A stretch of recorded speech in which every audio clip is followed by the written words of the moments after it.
Hello everybody, Mr. Dan the Oldsman coming at you once again. And today I thought I would film one of my three cars. And this is my 1988 Plymouth Reliant K car. This was my everyday driver up until the beginning of this year. It had some electrical problems.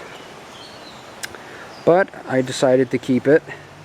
And I ended up purchasing another car in order to get me back and forth to work and get me around in bad weather and such. But this has got a new alternator on it now that cured its electrical issues, and it's off and running again. But it does have problems. As you can see, one of the problems is it's out of inspection. So I need to get it inspected before I can drive it again. Now it doesn't look in that bad a shape from the top half, but when you get underneath it's not so pretty. But it is an 88, so it is 27 years old. Could be considered a classic. The good old Mopar Pentastar in the middle of the grill there. And like I said, it's in its late 20s. And it also has 155,000 miles on it, which is pretty impressive for a 4-cylinder. Always seems like Chrysler made a good 4-cylinder engine.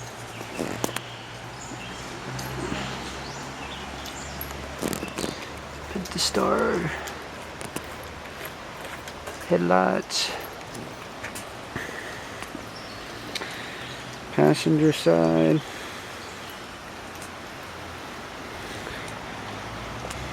and the driver's side.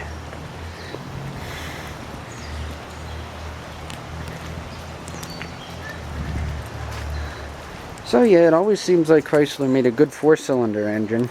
This has the 2.2 liter in it. Nope, camera's not focusing in very well.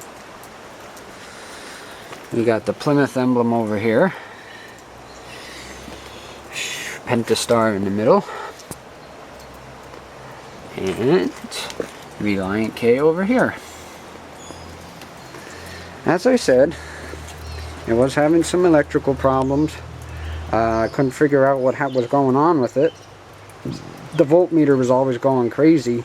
Started happening in like January or February of this year. I replaced the battery thinking that was it. Battery was pretty old in it, close to 10 years old. I had the alternator tested twice, and that was the original Chrysler alternator made by Bosch, and both times it passed the test, which was seemingly odd to me, being how old the car is and how many miles it has on it. And so I didn't know where else to turn. I played with wires, I played with battery terminals, battery cables. Couldn't figure out what the heck was wrong with this thing. And so I decided, you know what, I'm going to replace the alternator anyway.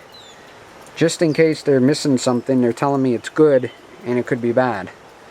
Well, lo and behold, that's what it was. An alternator problem. So I went out and bought a whole nother car because I thought, oh man, this is having electrical problems. What happens if I never find them? Or what happens if it's something major and I have to replace the whole wiring harness in the car?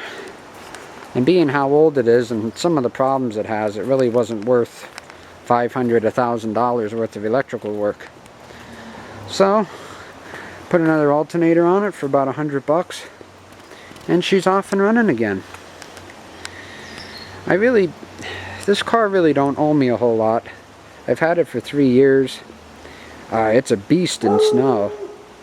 Oh, we got some doggy action back there.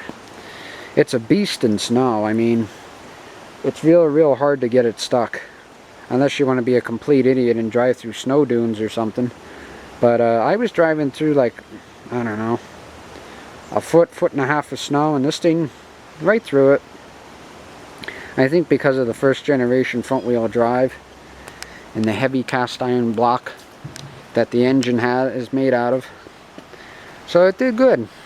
One of the reasons why I kept it. One of the best cars I ever had in the snow. Just incredible. So now it's sitting here, like I said, out of inspection, and the guy I usually go to don't have any stickers at the moment, so the K sits until we can get her inspected, and then I'll be happy to run it again.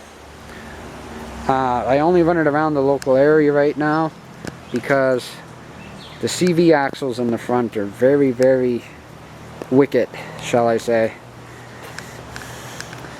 Oh, I forgot to say it's an LE model, Plymouth Reliant K LE. But the CV axles are really in bad shape, driver's side especially. Every time you go around sharp corners and that, you hear the clicking. I patched the boot once, came back open again. So I imagine the joints are pretty well destroyed from water and dirt and whatever else has gotten in there. So we have that problem. We have bad suspension in the front. The back isn't too bad, but the front, the McPherson struts are shot. I mean, it bounces like a wazoo when you hit potholes and such, or uneven pavement or road. And those are the two major problems I know it has. It does have a bad rust issue on the passenger side, which I'll show in a later video. But yeah, that's just a little intro on my Reliant K. The car that, it's known as the car that saved Chrysler, the K cars. When Chrysler was heading toward bankruptcy in the late 70s and early part of the 80s. This is the car that was well known to save them. Got them out of the debt. So yeah, little intro on the K car. And master designer Lee Iacocca, he had a lot of history with this machine too, the K car series. Too bad